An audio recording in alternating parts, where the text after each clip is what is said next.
Hello student, welcome to our channel. प्यारे विद्यार्थियों, इस वीडियो में हम ऑप्टिक्स किरण प्रकाशिकी के महत्वपूर्ण 5 डेरिवेशन पे चर्चा करने वाले हैं।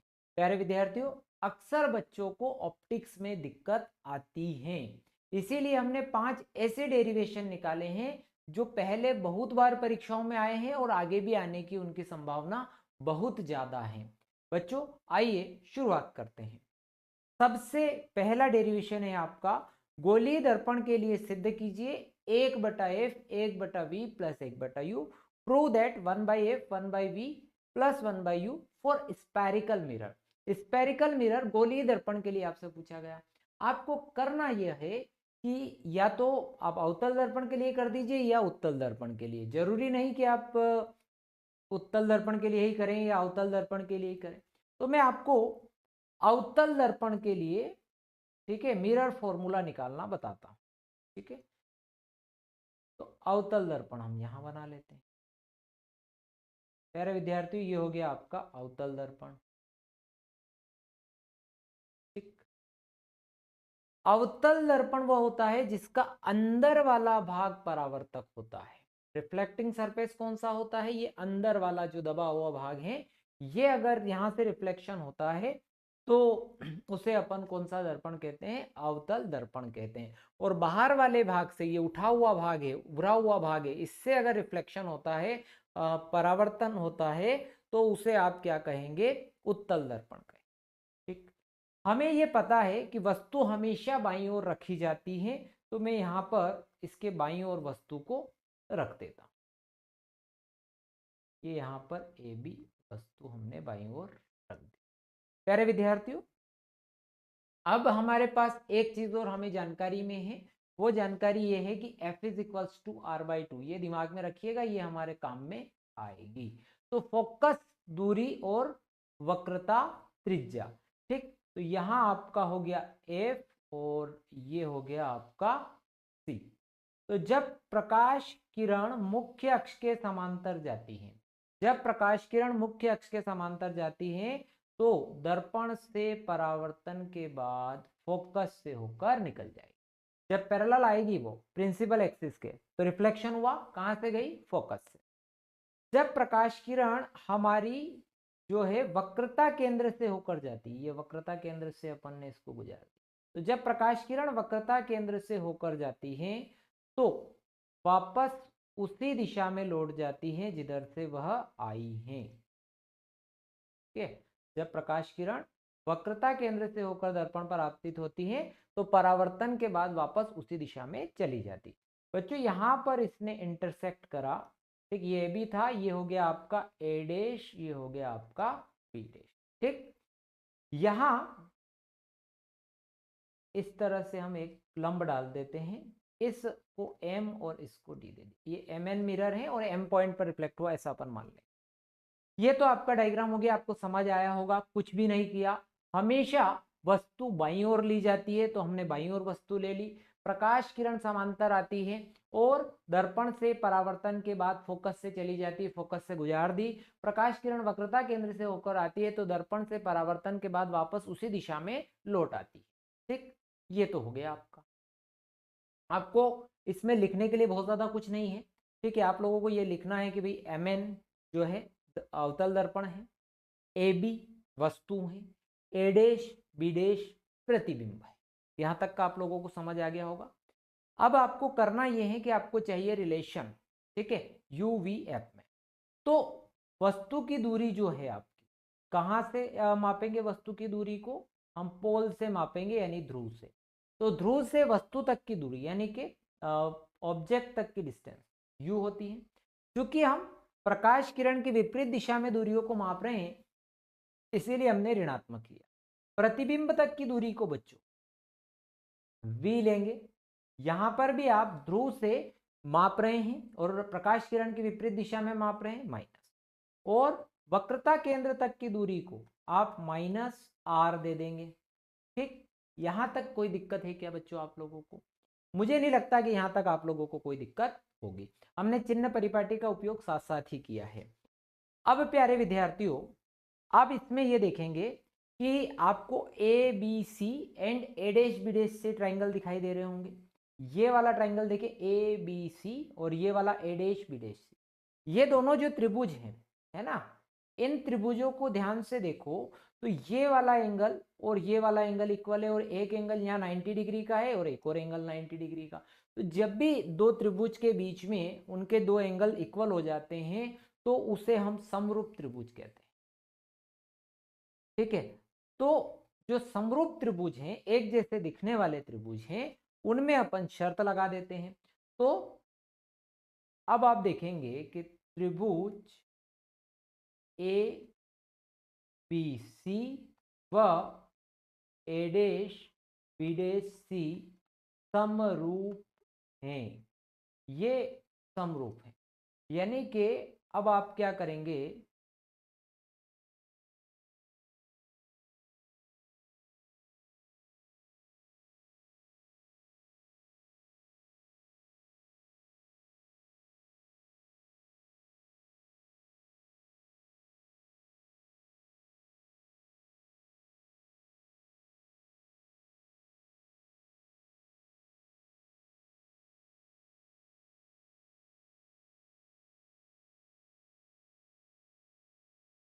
तो बच्चों ए बी सी व A dash B dash C क्या है, समरूप है। तो त्रिभुज A B C and A dash B dash C, ठीक है, समरूप है। ठीक, अब ये दोनों जो ट्राइंगल हैं ये समरूप हैं, तो अब इनकी समरूपता की शर्त क्या हो जाएगी, ये हो जाएगा आपका ए बी बटे ए डैश बी डैश और B C upon B dash C. ठीक, यानी कि ये वाली भुजा के अपॉन में ये वाली और इस वाली भुजा के अपॉन में ये वाली भुजा। बहुत सरल बात, इसको आपने इक्वेशन एक देकर यहीं छोड़। अब फिर एक ट्राइंगल और मुझे यहाँ ऐसा दिखाई दे रहा है, ये देखो एम डी एफ वाला और ए डैश बी डैश एफ वाला, ये एक छोटा सा ट्राइंगल आपको यहाँ दिखाई दे रहा होगा। तो दोनों में ये वाला एंगल और ये वाला एंगल इक्वल है, और इसमें एक एंगल यहाँ 90 का है और इसमें एक एंगल यहाँ 90 का है। तो अब हमारे पास हो जाएगा कि एम डी एफ व A dash B dash F. तो त्रिभुज एम डी एफ व A dash B dash F समरूप है। ठीक है, तो क्या हो जाएगा, ये एम डी के अपॉन में ए डैश बी डैश, और ये एम डी के अपॉन में ए डैश बी डैश उसी टाइप से डी एफ अपॉन क्या हो जाएगा बच्चों, बी डैश एफ। तो D F upon B dash. अब प्यारे विद्यार्थियों थोड़ा सा और ध्यान से डायग्राम को देखो, तो ये एम डी की जो लेंथ है उतनी ही लेंथ आपकी ए बी की है। तो एम डी और ए बी आपको इक्वल दिखाई दे रहे हैं, तो M D is equals to बच्चा ए बी। तो एम डी की जगह आपने ए बी पुट कर दिया, तो A B by A dash B dash और D F by B dash. ठीक, अब बच्चों एक चीज हो गई कि ये हो गई आपकी इक्वेशन सेकंड। यहाँ पर अब देखो इक्वेशन फर्स्ट और इक्वेशन सेकंड को देखते हैं, तो इनका जो LHS है, मतलब जो आगे वाला पोर्शन है वो दोनों में इक्वल है। LHS वाला भाग दोनों में इक्वल है तो RHS वाला भाग भी इक्वल हो जाएगा। तो समीकरण 1 व 2 से तो इनका LHS इक्वल है, तो निश्चित तौर पे RHS भी इक्वल होगा, यानी कि B C upon B dash C और D F upon B dash F. प्यारे विद्यार्थियों अब यहाँ फिर डायग्राम में आइए आप। अब आप ये देखिए कि ये जो पोल है ना, अब इस पोल के और इस के बीच का डिस्टेंस बहुत कम है। हम ऐसा कहें कि द्वारक छोटा है, जो एपरेचर है वो इसका स्मॉल है, या फिर मैं ऐसा कहूँ कि जो रे हैं वो कैसी हैं, पेरेक्सियल है ना, पराक्षीय है। तो जब पेरेक्सियल रे होती है तो उस कंडीशन में जो डी एफ है वो किसके इक्वल होगा, पी एफ के। तो मैं यहाँ लिखता हूँ कि यदि द्वारक का आकार छोटा है, द्वारक का आकार छोटा है, और द्वारक का आकार छोटा होने से होगा यह कि ये जो डी एफ है, ये और ये पी एफ आपस में इक्वल हो जाएंगे लगभग लगभग। तो जो डी एफ है वो इक्वल होगा पी एफ। ठीक, तो डी एफ की जगह पर आप लिख देंगे पी एफ। तो बी सी बटा बी डैश सी और पी एफ बटे आपका बी डैश। प्यारे विद्यार्थियों, सभी दूरियां दर्पण के ध्रुव से नापी जाती हैं, इसीलिए सभी दूरियां दर्पण के ध्रुव से स्टार्ट होनी चाहिए। तो हम सभी को दर्पण के ध्रुव से स्टार्ट करेंगे। जैसा कि हमारे पास ये है BC, देखें आप, अब BC है तो BC को आप P से स्टार्ट करना चाहते हैं तो क्या करोगे, PB माइनस क्या कर दोगे, PC, PB माइनस क्या कर दोगे, PC, PB माइनस और बिडेश C। अब ये जो बिडेश C है इसको कर दोगे आप PC minus PB, PC minus, प्यारे विद्यार्थियों, PF अपॉन, अब बिडेश F को देखिए, ये बिडेश F, तो इसको PB डैश माइनस PF कर देंगे, इसको कर देंगे PB डैश माइनस। अब ये तो हो गई।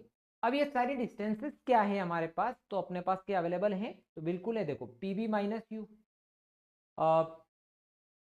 PB डैश हमारे पास माइनस V है, PC आपके पास माइनस R है।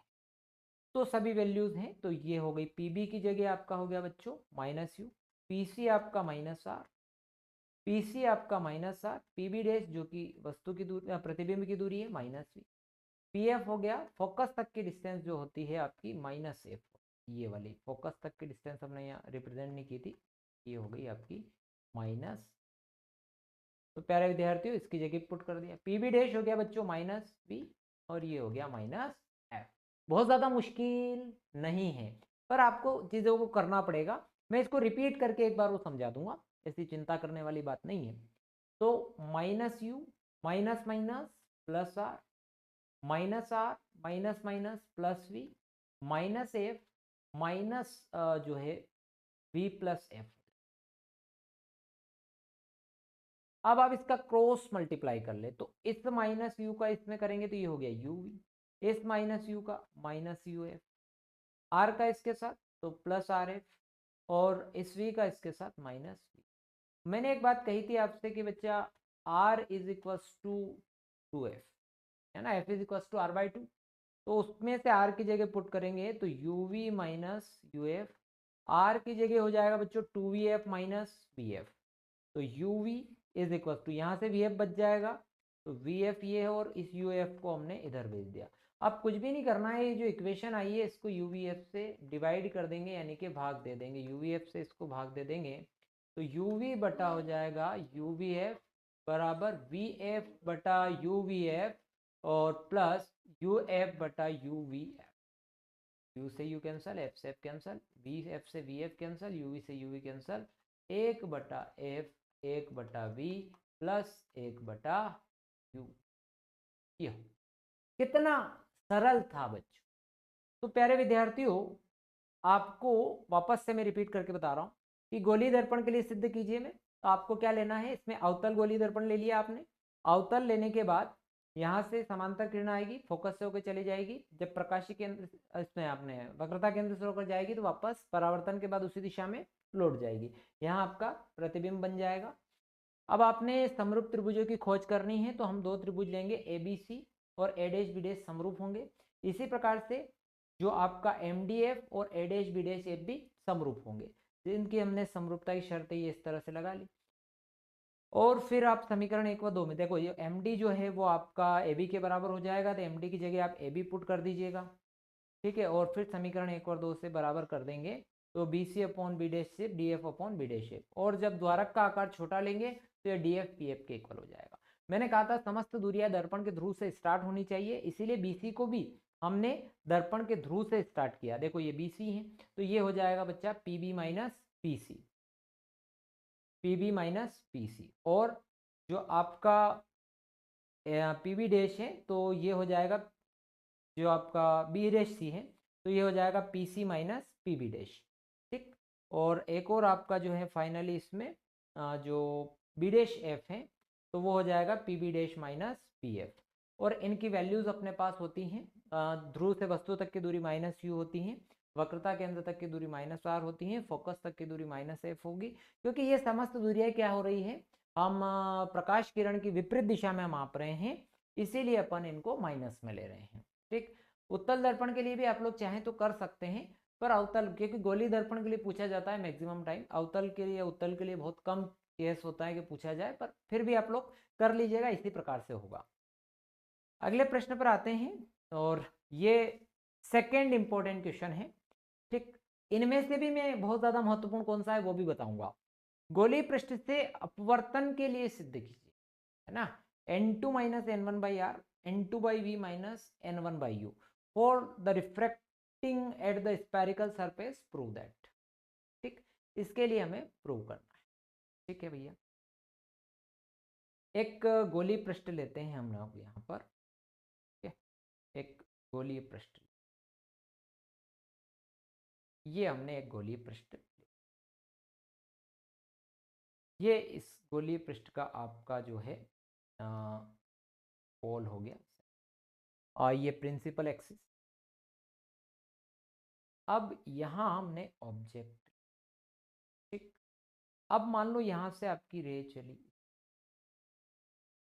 तो यहाँ इसका रिफ्रैक्शन यानी कि अपवर्तन हो जाता है। अपवर्तन के बाद ये रे मान लो यहाँ आकर मिल गई ऐसे, ठीक, और यहाँ से एक सीधी रे भी ऐसे गई और ये भी यहाँ आकर मिल गई, ये दोनों यहाँ इंटरसेक्ट हो गई, यहाँ बन गया आपका प्रतिबिंब। ठीक, आई, ठीक, यहाँ तक कोई समस्या नहीं। यहाँ आपका है वक्रता केंद्र सी, तो यहाँ से आपने एक लंब डाला। ठीक है बच्चा, अब यहाँ जो अब आपने लंब डाला है, तो ये आपतित किरण, आपतित किरण और अभिलंब के बीच ये कोण हो गया आपतन कोण, अभिलंब और अपवर्तित किरण के बीच का कोण हो गया अपवर्तन कोण r। जहां तक भी मुझे नहीं लगता किसी स्टूडेंट को कोई समस्या होगी, नहीं है ना। इसके लिए हम रिफ्रैक्टिव इंडेक्स इधर n1 ले रहे हैं और इधर n2 ले रहे हैं, है ना। अपवर्तनांक एक माध्यम, इधर के माध्यम का n1 और इधर के माध्यम का अपवर्तनांक n2 है। n1 n2 क्या है, तो अपवर्तनांक है। ठीक, कई बार परीक्षाओं में ये आता है कि n-1/r और n/v - 1/u। अब होता क्या है कि वो सेकंड वाले मीडियम को वो n ले लेते हैं और पहले वाले मीडियम को वो एयर ले लेते हैं, एयर लेने की वजह से वो 1 हो जाता है। ठीक, यहां तक का मामला क्लियर हो गया। ऑब्जेक्ट के साथ जो एंगल बन रहा है उसको हमने ले लिया अल्फा, इमेज के साथ जो एंगल बन रहा है उसको ले लिया बीटा, और ये यहाँ जो एंगल बन रहा है उसको हमने ले लिया थीटा। क्या बच्चों यहाँ तक भी आप लोगों को कोई समस्या लग रही है? मुझे नहीं लगता यहाँ पर भी आपको कोई समस्या होगी। अब आपको आई और आर, अब हमारा टारगेट ये लेके चले अभी आप, अभी हम टारगेट लेना है कि हम पहले स्नेल्स लॉ, क्योंकि हमने यहाँ रिफ्रैक्शन, आपने क्या किया यहाँ पर अपवर्तन किया, रिफ्रैक्शन हुआ, तो रिफ्रैक्शन हुआ तो स्नेल का नियम लगाना पड़ेगा। तो स्नेल्स लॉ यानी कि स्नेल के नियम से यही लगा देते हैं।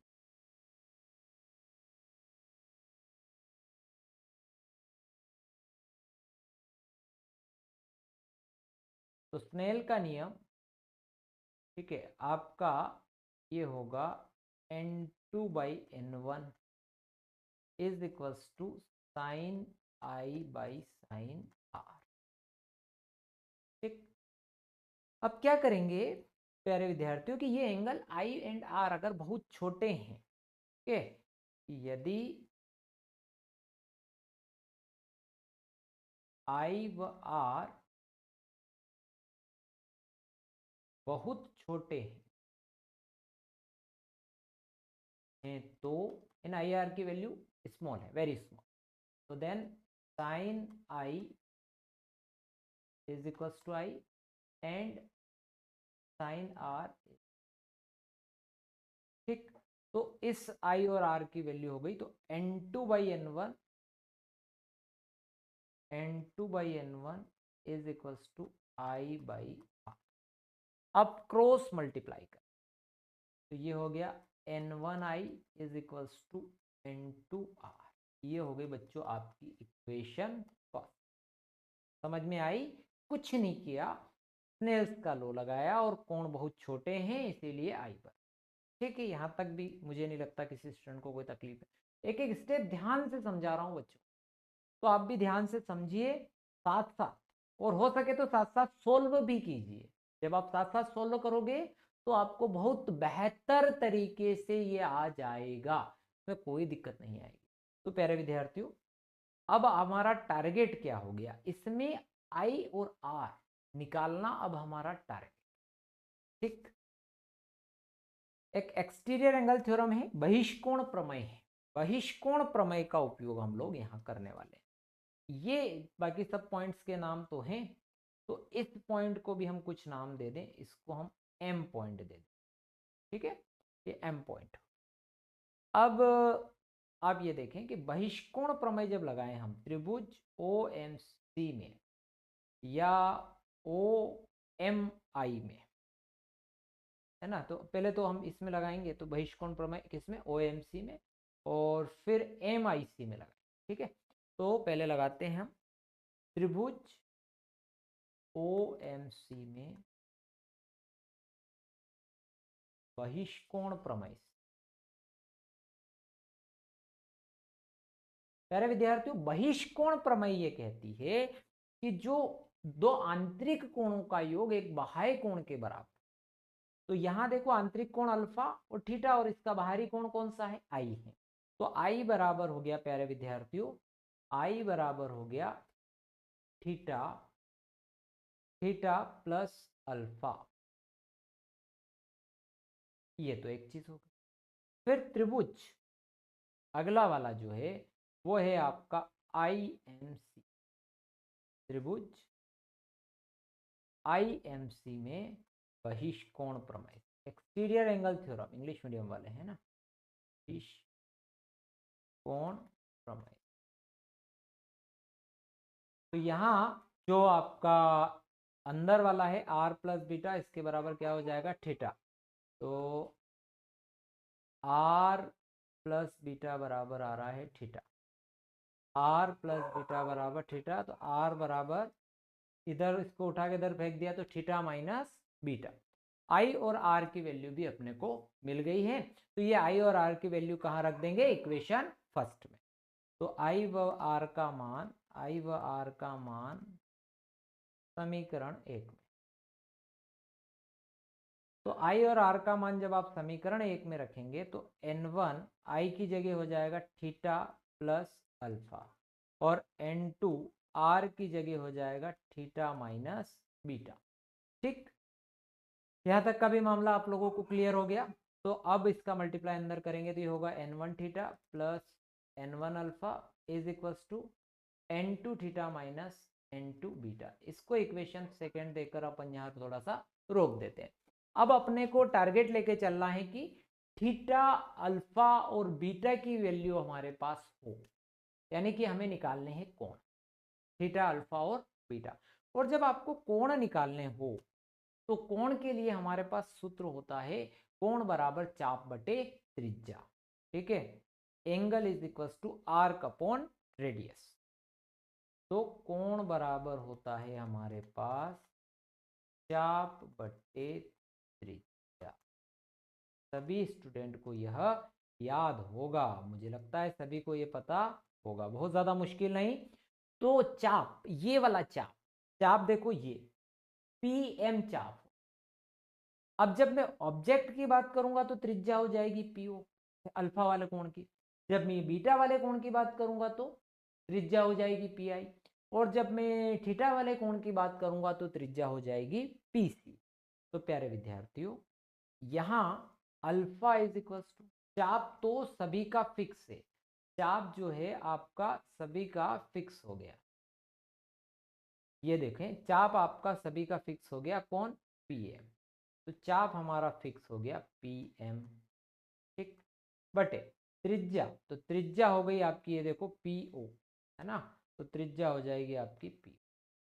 इसी टाइप से बीटा बराबर, ठीक, बीटा पे चलते हैं। बीटा आपका क्या है, देखो चाप तो पीएम हो गया, ये पीआई। ठीक, तो बीटा बराबर पी एम बटे पी आई और थीटा बराबर पी एम बटे, अब थीटा कहाँ बैठा हुआ है, तो थीटा ये पी सी त्रिज्या पर बैठा, ये हो गया पी। ठीक, अब यहाँ देखो बच्चों, अब ध्रुव से वस्तु तक की दूरी जो होती है वो होती है u। ठीक, यानी कि अब हम प्रकाश किरण की विपरीत दिशा में माप रहे हैं, इसलिए ये ऋणात्मक। और अब इधर देखो, वक्रता केंद्र तक की दूरी होती है r पर, हम प्रकाश किरण की दिशा में नाप रहे हैं, इसलिए धनात्मक। आई, ये हो गई आपकी प्रतिबिंब तक की दूरी, इसको भी हम प्रकाश किरण की दिशा में माप रहे हैं। देखो आपकी किरण इधर चल रही है और आप इधर ही माप रहे हैं, इसीलिए ये भी आपकी धनात्मक और ये भी आपकी धनात्मक। यू ऋण आएगा, बाकी सब धन। ठीक, तो हमें ये चीजें भी अब हमारे पास अवेलेबल हैं।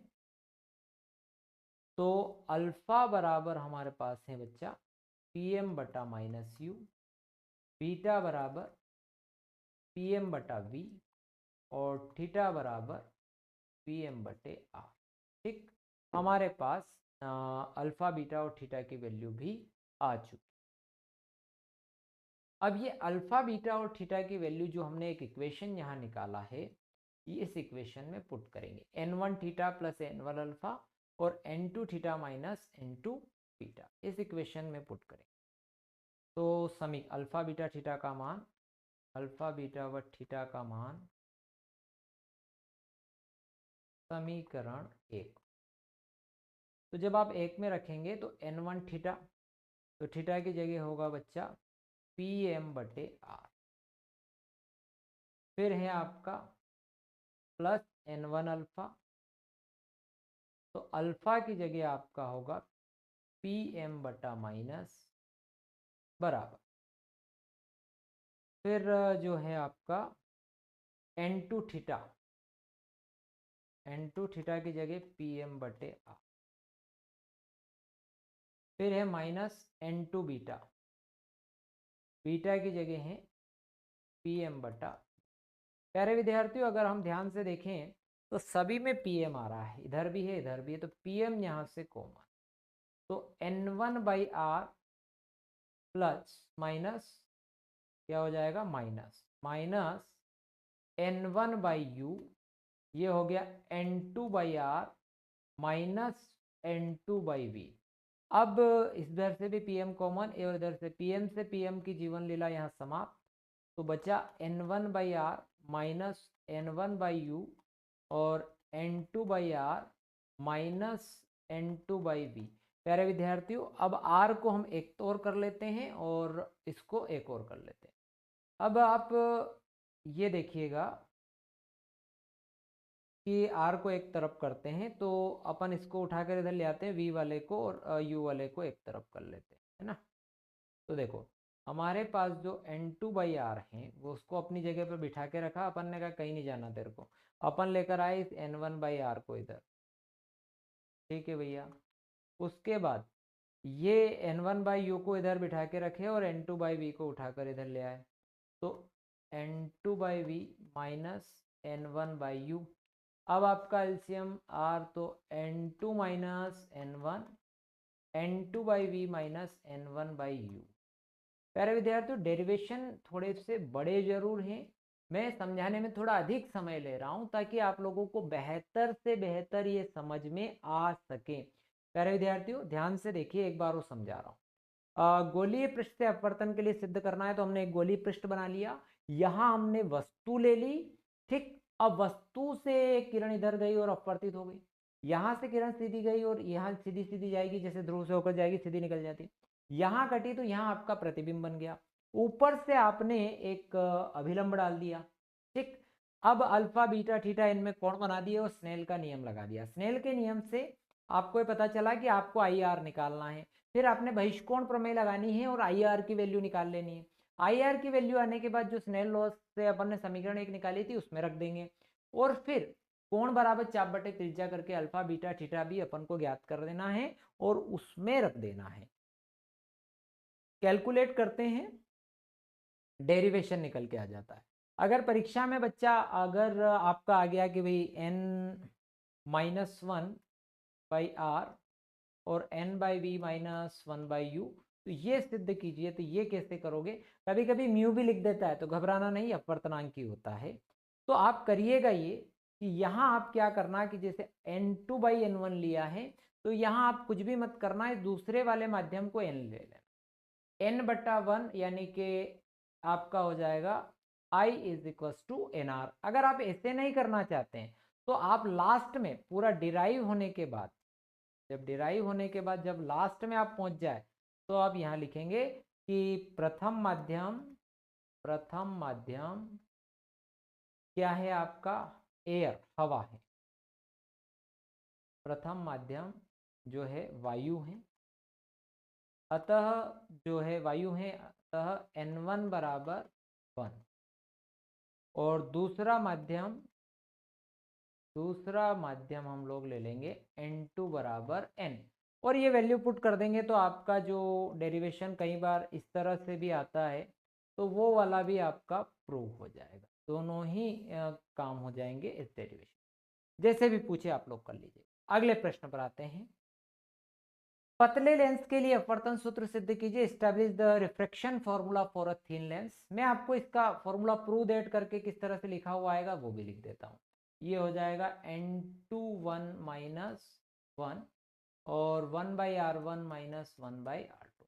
क्योंकि पतले लेंस के लिए बोला है, इसको लेंस मेकर फॉर्मूला भी बोला जाता है, ठीक है, लेंस निर्माता सूत्र है ना। तो लेंस निर्माता सूत्र के नाम से भी आ सकता है, ये पतले लेंस के लिए आ सकता है। और एक अच्छी बात बताऊं, ये दोनों ही प्रकार के लेंस, उत्तल और अवतल दोनों ही के लिए लागू होता है, इसमें कोई भेदभाव नहीं है। तो दोनों ही के लिए लागू होता है। पहले मैं बता देता हूं आप लोगों को कि चलो ये हमारे पास हमने बना दिया यहाँ पर, ये कौन सा लेंस हो गया बच्चों, आपका उत्तल लेंस। यहाँ आपकी वस्तु है, ठीक। अब आप देखते हैं कि यहाँ से आपकी ये प्रकाश किरण इस तरह से जाती है,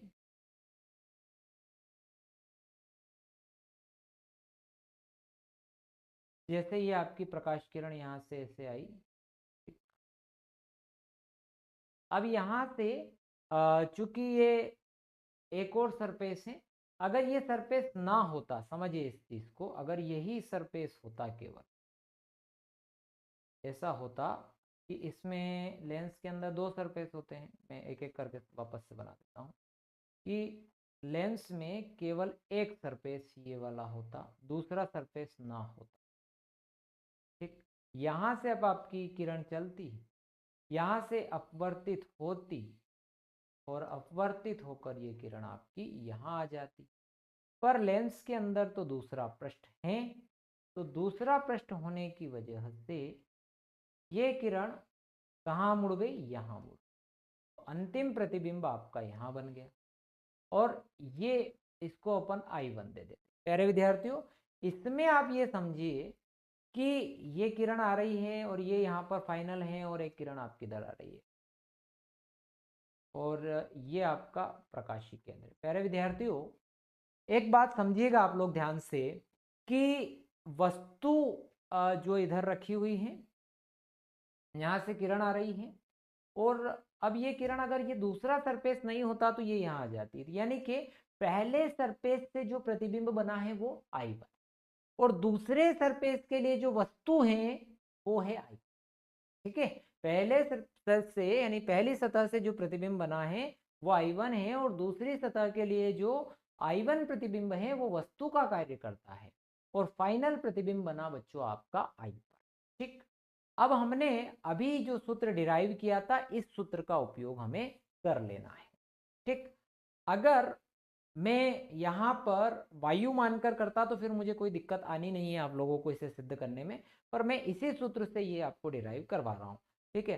तो हमारे पास वही एक तरफ n1 माध्यम है और एक तरफ आपका n2 माध्यम।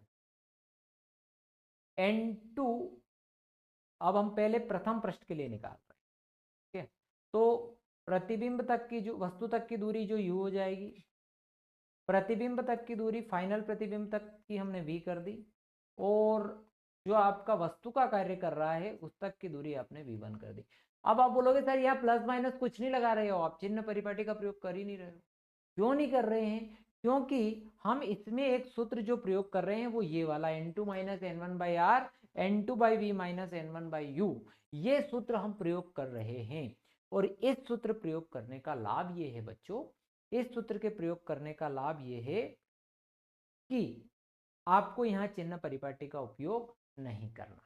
ठीक है, तो क्योंकि हम इसका चिन्ह परिपाटी का उपयोग एक बार कर चुके हैं, तो हमारे पास जो सूत्र है वो पता ही है आपको, उस सूत्र का प्रयोग करेंगे और अपन सबसे पहले प्रथम पृष्ठ के लिए हल कर रहे हैं। तो प्रथम पृष्ठ के लिए n2 माइनस n1 बाय, अब देखो हमारे पास ये पहले पृष्ठ की जो वक्रता त्रिज्या है वो r1 और दूसरे पृष्ठ की जो वक्रता त्रिज्या है वह r2 आपने मान लेनी है। तो अब ये आया n21 माइनस r1, अब n2 बाई वी है ना, जो फॉर्मूला है आपके पास उसमें है n2 बाई वी। तो हमारा जो v क्या है, पहले पृष्ठ का v कौन है, v1 है। तो n2 by V minus 1 by U, यानी n1 by you, n1 by you. ये हो गई बच्चा आपका समीकरण नंबर 1। फिर बात करते हैं द्वितीय पृष्ठ के लिए। अब बात करेंगे दूसरे पृष्ठ के लिए। तो द्वितीय पृष्ठ के लिए जब हम दूसरे पृष्ठ के लिए निकाल रहे बेटा, तो अब क्या हुआ, रिफ्रैक्टिव इंडेक्स बदले। ठीक है, तो आप इनको क्या करिएगा, इंटरचेंज करिएगा। कैसे, क्यों बदले, इस चीज को समझिए। अभी आप ये मान के चले कि हम एयर 2 यहाँ मान लो ग्लास में आ रहे हैं उदाहरण के लिए, तो अगली बार आप ग्लास 2 कहाँ आएंगे, एयर में आएंगे। तो ये इंटरचेंज आप मीडियम कर दीजिएगा। तो जहां आपका n2 है वहां आप n1 और जहां n1 है वहां n2 कर दीजिए। रिफ्रैक्ट सेकेंड पृष्ठ की जो वक्रता त्रिज्या है r2 है। अब n2 बाई, है ना, n2 की जगह आपका क्या हो जाएगा, n1 हो जाएगा। तो n1 बाय, अब आपका फाइनल प्रतिबिंब कहाँ बन रहा है, तो देखो फाइनल प्रतिबिंब आपका v पर बन रहा है, तो हमने v पर बना दिया, माइनस ये हो गया आपका n2 बाय। अब इसके लिए वस्तु कौन है, वस्तु इसके लिए ये i1 है। ठीक, तो इसकी जगह आपने रख दिया यहाँ पर v1। ये हो गई आपकी समीकरण नंबर 2। बस ये दो इक्वेशन निकालने में आपको मेहनत है। फर्स्ट सरफेस के लिए निकाल ले, सेकेंड सरफेस के लिए निकाल ले और फिर दोनों को ऐड कर दें। तो समीकरण 1 व 2 को जोड़ने पर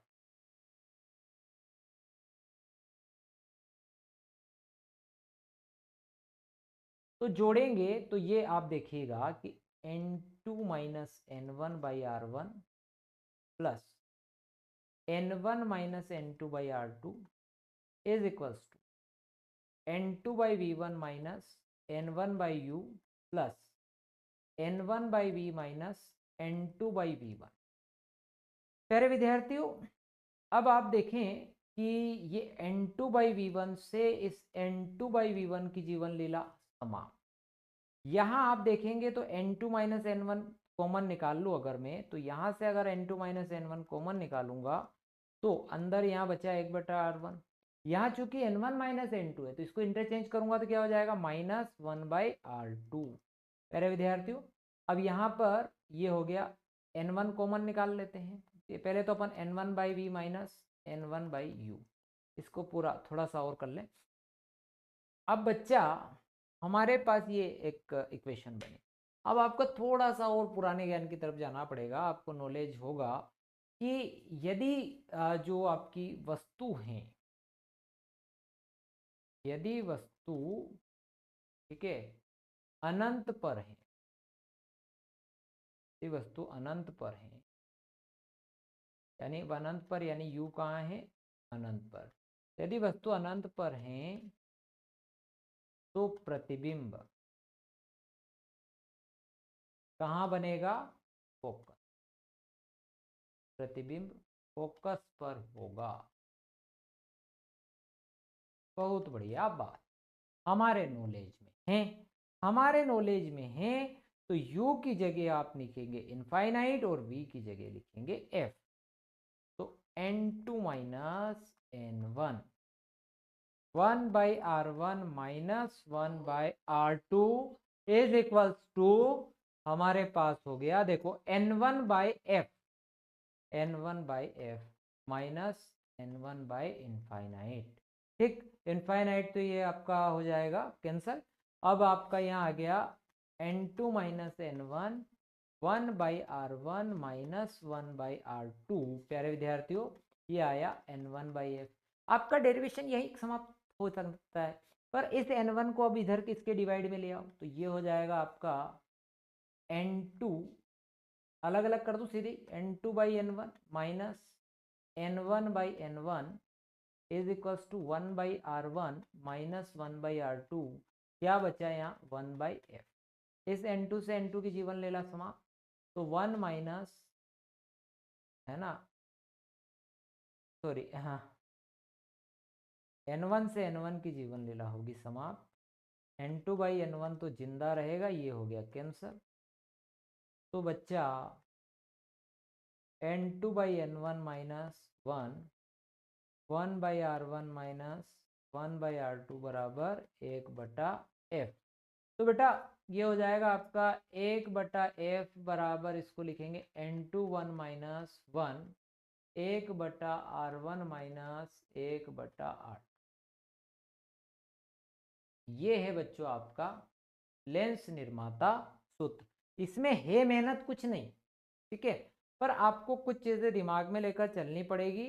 ठीक है, तो ये अपवर्तन लेंस के लिए जो सूत्र आपने प्राप्त किया था वो आपको याद हो, तो आपको क्या करना है कि एक चित्र बना लेना है। अच्छा, ये दोनों ही प्रकार के लिए लागू होता है, ध्यान रखिएगा। अगर अवतल के लिए भी आप डायग्राम बना देते हैं तो भी आपका काम हो जाएगा, दोनों के लिए डायग्राम बना सकते हैं आप सीधे सीधे, इसमें कोई दिक्कत वाली बात नहीं। ये किरण आई आपकी, ऐसे चलेगी, इसको आप पीछे की तरफ बढ़ाएंगे और इस तरह से आप बनाएंगे तो ये वाला भी आपका हो जाएगा, उसमें कोई बड़ा मामला नहीं है। तो दोनों ही डायग्राम आप बना सकते हैं, नहीं तो आप एक डायग्राम बनाइए मस्त सा, और उसके बाद पहले इसके लिए जो अपवर्तन सूत्र लगाइए, फिर दूसरे पृष्ठ के लिए लगाइए और दोनों को जोड़ दीजिए। पर हाँ, केवल एक ही कंसेप्ट है इसमें कि जो पहले पृष्ठ से जो प्रतिबिंब बना वो प्रतिबिंब दूसरे लेंस के लिए, दूसरे पृष्ठ के लिए वस्तु का कार्य करेगा, बस इतना याद रहेगा तो आपका काम हो जाएगा। अगला महत्वपूर्ण डेरिवेशन है, परस्पर संपर्क में रखे दो पतले लेंसों की फोकस दूरी का सूत्र प्राप्त कीजिए। बच्चा कभी कभार इससे अपन को थोड़ा सा इस बात के लिए भी ध्यान रखिएगा कि अब परस्पर संपर्क में रखने हैं दो लेंस, है ना, और वही वाली कहानी है जो अपने को आती है, कोई बड़ा मामला नहीं है। देखो ये दो लेंस हैं, जैसा अभी अपन ने ये पढ़ा है वैसा ही है ये भी। अब ये दो लेंस एक दूसरे के संपर्क में अपन ने रख दी, यहाँ से पहले लेंस से प्रकाश किरण आई होगी। अगर ये दूसरा लेंस नहीं होता तो इसका डेफिनेटली प्रतिबिंब यहाँ कहीं बन जाता, पर दूसरी लेंस रे हैं तो फाइनल प्रतिबिंब आपका यहाँ बनेगा। और ये वाला जो है, अब देखें इसको अपन व्यवस्थित बना दें। ये किरण आपकी यहाँ से आई और इस तरह से आ गई, और अब इसको आपने पीछे की तरफ बढ़ाया यहाँ से, अगर डैश डैश से सीधी बनाते हैं तो एक,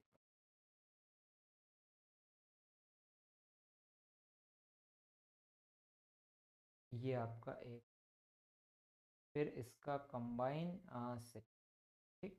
अब ओ वस्तु है, यहाँ से किरण आई और किरण यहाँ आ गई, पर अगर ये किरण यहाँ से ही ऐसे आती तो यहाँ, ये आपका अंतिम प्रतिबिंब आई है, ये आपका आई डैश हो गया, ये ओ हो गया, और ये यहाँ पर आप समझिए। अब वस्तु तक की जो दूरी है वो आपकी u है, और प्रतिबिंब तक की दूरी जो है वो फाइनल v है। जो ये वाला आई डैश वाला प्रतिबिंब है वो उसके लिए वस्तु का कार्य कर रहा है, जिसको मैं यहाँ पर v डैश लिख रहा हूँ, ठीक है। जो दूसरे लेंस के लिए जो आई डैश है वो किसका काम करता है, वस्तु का कार्य करता है। प्यारे विद्यार्थियों, अब इसमें भी प्रथम लेंस द्वितीय लेंस के लिए अपन निकालेंगे, है ना, तो बहुत सरल है। देखो प्रथम लेंस के लिए, जब प्रथम लेंस के लिए आपने निकाला तो 1/f 1/v माइनस 1/u होना चाहिए। पर हमारा जो प्रथम लेंस का प्रतिबिंब बन रहा है वो वी डैश पे बन रहा है, वी डैश लिया है ना इस बार अपन, तो वी डैश पे बन रहा है। ये हो गया फोकस दूरी का सूत्र, लेंस सूत्र के प्रयोग से कर रहे हैं। फिर द्वितीय लेंस के लिए, क्योंकि प्रथम लेंस की जो फोकस दूरी है, याद रखिएगा, प्रथम लेंस के लिए जो फोकस दूरी है वो f1, प्रथम लेंस की फोकस दूरी f1 और द्वितीय लेंस की फोकस दूरी f2, ऐसे कैसे लिख के f2, द्वितीय लेंस की फोकस दूरी f2, तो ये f1 बराबर हो गया। अब द्वितीय लेंस के लिए 1/f2 बराबर 1/v माइनस 1/u। तो इसका u क्या है, इसका u ये वाला है जो, ठीक है, पहले लेंस का जो प्रतिबिंब है वो दूसरे लेंस के लिए इकाई का काम करेगा प्रतिबिंब, तो 1/v को दे दिया समीकरण नंबर 2। अब 1 और 2 को जोड़ने पर दोनों को जोड़ देंगे, तो 1/f1 प्लस 1/f2 बराबर 1/v dash minus 1/u, 1/v minus 1/v dash. प्यारे विद्यार्थियों, इससे ये कैंसिल हो जाएगा, तो 1/v माइनस 1/u, तो 1/f1 और 1/f2। अब वही कहानी यहाँ पर भी कि भाई जब प्रतिबिंब वस्तु आपकी अनंत पर हो, वस्तु अनंत पर हो तो प्रतिबिंब उसका फोकस पर बनेगा, तो ये वैल्यू यहाँ पुट कर देंगे, तो v की जगह f आ गया, तो 1/f और इसकी जगह इनफाइनाइट आ गया, तो 1/f1 प्लस 1/f2, तो 1/f बराबर 1/f1, 1/f बराबर हो गया 1/f1 प्लस 1/f2, ये आ गया दो लेंस। कभी कभी लेंस क्षमता के लिए भी बोल देते हैं, तो फोकस दूरी का जो व्युत्क्रम होता है उसे आप लेंस क्षमता कहते हैं। तो इस 1/f की जगह आप p लिख देंगे, 1/f1 की जगह आप p1 लिख देंगे और 1/f2 की जगह आप p2 लिख देंगे, तो p बराबर p1 प्लस p2। अगले प्रश्न पर आते हैं, ये अंतिम और महत्वपूर्ण प्रश्न है अगला। प्रिज्म के पदार्थ हेतु अपवर्तनांक का सूत्र प्राप्त कीजिए। इसमें भी आप लोगों को बहुत ज़्यादा समस्याएं रही होगी, दिक्कत आती होगी, कुछ भी नहीं है, बहुत ज़्यादा सरल है। Derive an expression for the refractive index of material. Prism के अपवर्तनांक के लिए आपको सूत्र निकालना है, तो हमने एक प्रिज्म ले लेना है यहाँ पर, ये हमने ले लिया एक प्रिज्म, एक ABC को नाम दिया। अब प्रिज्म पर यहाँ से एक किरण आ रही है, कोई आपकी आपतित किरण। जब किरण आती है और यहाँ आपने एक अभिलंब को इस तरह से डाल दिया, इसको नाम दे देते हैं NM, ठीक। अब यहाँ से किरण अपर और इधर आ, ठीक। अब यहाँ पर फिर आपने पुनः एक अभिलंब डाल दिया, इसको दे दिया N-M। यहाँ से ये किरण क्या हो गई, निर्गत। ये हो गया आपका यहाँ से आपतन कोण, यहाँ आया आपका अपवर्तन कोण R1, ठीक। इधर आपतन R2 ले लो और अपवर्तन या निर्गत कोण हो जाएगा E। यदि समझे इस बात को कि अगर ये किरण सीधी सीधी गई होती तो कैसे जाती, ऐसे जाती, जा रही होती, ठीक। अब विचलन हमें चाहिए कि कितना विचलन हुआ, तो आप इसे पीछे की तरफ बढ़ाओ। यहाँ जो कोण बनेगा ये वाला कोण होता है बच्चों आपका विचलन। अब ये वाला कोण क्या होगा, तो ये बाहर वाला पूरा I है, तो ये I माइनस R1 होगा, तो ये वाला कोण है आपका I माइनस R1, भले इसको I1 दे दो, तो I1 माइनस R1। उसके बाद जो है एक और कोण ये अंदर वाला है, तो ये वाला कोण बाहर वाला E है, तो ये होगा E माइनस R। सारे कोण दिख रहे होंगे आपको। अब इसमें हम लगाएंगे बच्चों स्नेल का नियम, स्नेल के नियम। तो स्नेल का नियम है n बराबर साइन आई बटे sign are.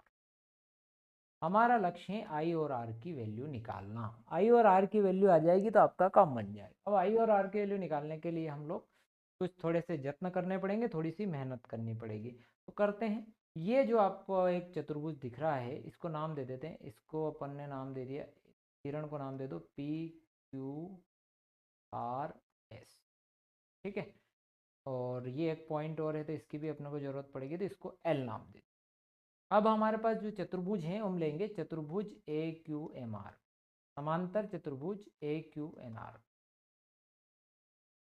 Quadrilateral triangle AQNR। अब समांतर चतुर्भुज का नियम होता है कि आमने सामने की भुजाओं का जो योग होता है वो 180 डिग्री होता है। तो ये एंगल M और ये एंगल M जो है इनका योग 180 डिग्री होना। तो जो एंगल A है प्लस एंगल QNR बराबर 180 डिग्री। ठीक है, ये आपका एंगल है और ये एंगल QNR। अब हमारे पास जो त्रिभुज है QNR, तो त्रिभुज QNR में, तो जब त्रिभुज QNR की बात करेंगे तो ये R1 ये R2 और ये एंगल हो जाएगा। तो क्या हो जाएगा बच्चा, R1 plus R2 plus angle QNR बराबर 100। ठीक, यहाँ तक का मामला आप लोगों को समझ आया होगा। इसको दी इक्वेशन सेकेंड और इसको दो इक्वेशन थर्ड। अब समीकरण 2 व 3 से, तो LHS बराबर RHS भी बराबर, तो एंगल A प्लस QNR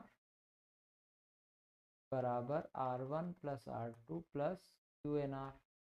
इस QNR से इस QNR को कैंसिल कर दो, तो angle A is equal to R1 plus R2। तो दी इक्वेशन 4 छोड़ दिए। फिर आप आए, एक और चीज़ आप यहाँ देखिएगा कि ये जो विचलन कोण दिख रहा है, ये विचलन तो इन दोनों आंतरिक कोणों के योग के बराबर होगा। तो त्रिभुज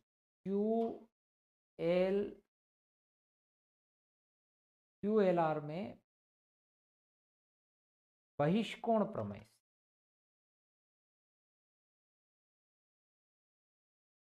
जब आप बहिष्कोण प्रमेय लगा रहे हैं तो आप ये देखें कि ये जो अंदर वाले कोण हैं, ये वाला और ये वाला कोण है I1 माइनस R1 और ये माइनस R2, किसके बराबर होगा, डेल के। तो I1 माइनस R1 और E minus R2 is equal to आया डेल। बच्चों एक कंडीशन और होती है जिसको हम बोलते हैं न्यूनतम विचलन। तो न्यूनतम विचलन की स्थिति में क्या होता है बेटा, कि ये जो I1 है इस E के इक्वल हो जाएगा R1 R2 के। क्या होता है इसका, जब आप ग्राफ देखते हैं कि आपतन, जब न्यूनतम विचलन की स्थिति में हम देखते हैं आपतन कोण का मान हम बदलते जाते हैं, तो देखते हैं तो प्रारंभ में तो क्या होता है कि जो विचलन कोण का मान है वो घटता है, और एक स्थिति के बाद फिर विचलन का कोण का मान क्या होने लगता है, बढ़ने लगता है। तो जहाँ से ये बढ़ने लगा उस पॉइंट को, जो सबसे कम वाला था, उसको कहते हैं हम न्यूनतम विचलन। और न्यूनतम विचलन की स्थिति में जो I1 है यानी कि आपतित किरण है वो निर्गत किरण के बराबर हो जाएगी, और ये R1 इस R2 के बराबर होना ही होना है। तो हमें ये यहाँ से पता चला कि न्यूनतम विचलन की स्थिति में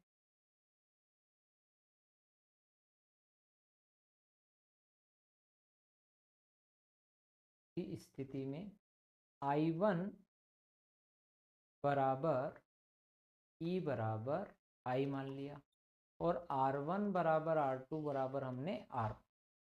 अब ये वैल्यू यहाँ रखेंगे समीकरण 4 और समीकरण इसमें। तो पहले समीकरण 4 से, तो जब समीकरण 4 से देखा तो A बराबर R1 की जगह R प्लस R, तो 2R, तो R बराबर हो गया बेटा A/2। फिर समीकरण आपकी अगली कौन सी, समीकरण 5 से। तो समीकरण 5 से जब बात करें तो ये जो आपका है I, और इस सब की जगह पुट करेंगे तो I1 की जगह I, और R1 की जगह R, E की जगह I और R2 की जगह R is equals to del M, न्यूनतम विचलन। अब I यानी कि ये हो गया आपका 2I minus 2R is equals to del M। बेटा 2R की जगह पर आप क्या रख सकते हो, A रख सकते हो, is equals to del M। अब हमको तो चाहिए I, तो 2I is equals to del M plus A। I is equals to हो जाएगा बेटा A प्लस डेल M/2। तो ये जो I और R आए हैं, है ना, तो इस I व R का मान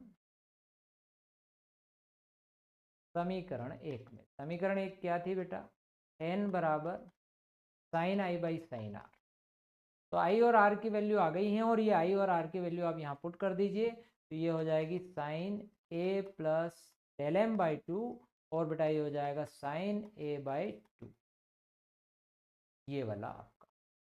ठीक, कभी कभार क्या होता है कि एक और सूत्र पूछ लेता है, तो उस वो कैसे पूछता है, तो वो ध्यान रखना है कि यदि ये आई और आई A plus del M sine A plus del M by two और साइन ए बाई टू के मान कोण अत्यंत छोटे हो, ठीक है, ये लाइन लिखना है आपको यहाँ। तो उस कंडीशन में क्या होता है कि फिर ये जो A plus del M by two हैं और ये जो ए बाई टू हैं ये कैंसिल हो जाएगा, इस ए का इंटू इधर होगा, तो N A is equals to A plus del M, और एन ए को उठाकर इधर फेंक दोगे तो N A minus A is equals to del M, यहाँ से ए कॉमन निकाल लोगे तो आप N minus one is equals to, ठीक।